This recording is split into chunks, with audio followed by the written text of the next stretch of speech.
don't blame you any longer. I am, but I would be happier if you'd believed before this. I thought about calling you, several times. But you didn't. You're only here because you have proof. His mouth twitched. Don't make this more difficult on me than it already is. Difficult on you? He couldn't be serious, except he wasn't smiling. His chin jutted forward.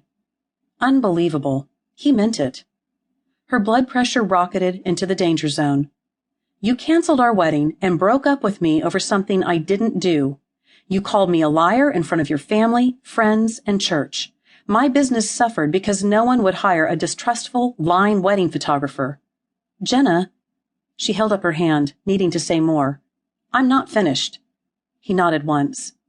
You're the one who didn't want to get married, but I had to call the guests, return gifts, and deal with the finances. You planned everything and knew who to talk to. She glared at him. Because you were too busy with work and your campaign. Your last-minute cancellation meant deposits weren't returned. Most I'd charged on credit cards, thinking we'd pay them off together after we married. A few places were still owed money, so I had to cover those bills, even though you were the one who wanted the huge, expensive wedding that cost 2 times what I make a year. Her tone was hard like granite, the way her heart felt, but she kept her voice low and steady. Yelling wouldn't accomplish anything. Jenna ignored the look of shock on his face.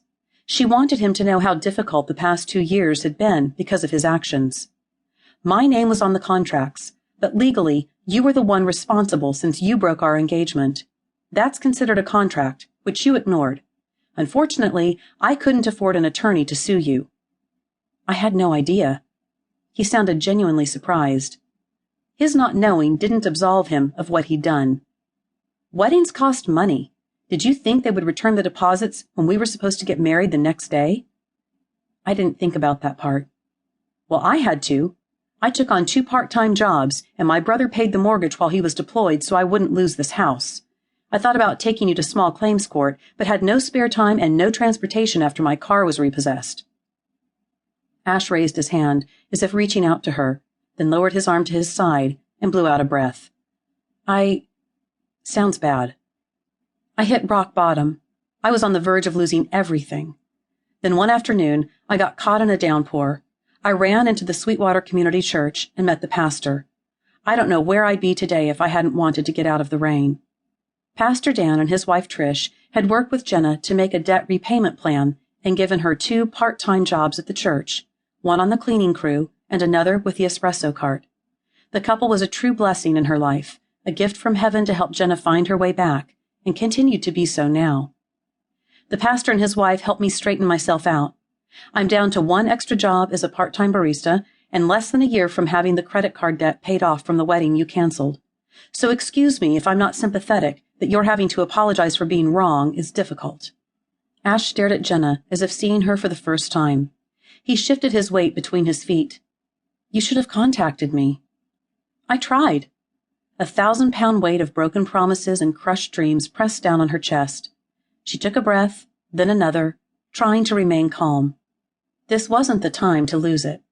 Pastor Dan had counseled her on the importance of forgiveness and putting the failed relationship behind her, but she needed to get everything out, once and for all. You never responded to any texts, emails, voice messages, or registered letters. When I went to your office, your personal assistant threatened me with a restraining order. That was my father's idea. I thought you wanted to get back together. Another chill traveled the length of her spine. She met Ash's gaze straight on. I can honestly say getting back together has never once crossed my mind. Hurt flashed across his face. Oh no.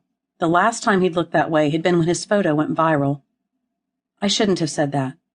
Jenna had been broken and bent over this for too long. No more. She straightened. I appreciate your coming here. Apology accepted. Let's put this behind us.